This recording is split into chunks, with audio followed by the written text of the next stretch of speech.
Rejtjes, mlefit, inateve të tyre. Shqipëria ka probleme, patjetër,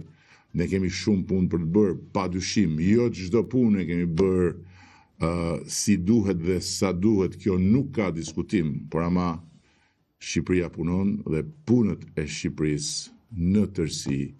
janë në vijë. Ashtu sikundër, dhe e mbyll të shënim,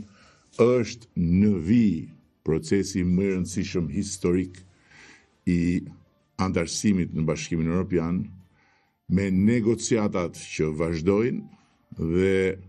në ndërkohë që gjithsa thash, kur vjen puna dhe negociatat,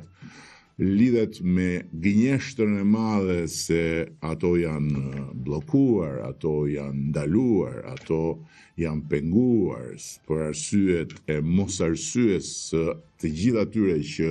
synojnë ta pengojnë Shqipërinë për në fakt të luftuar qeverinë, e vërteta e thjesht është se kjo punë e madhe e Shqipërisë vazhdon për ditë e për ditë e për ditë, dhe së shpejti përsëri, siç kemi pasur në procesin e hapjes kapitujve, do të kemi lajme shumë të mira për të gjithë.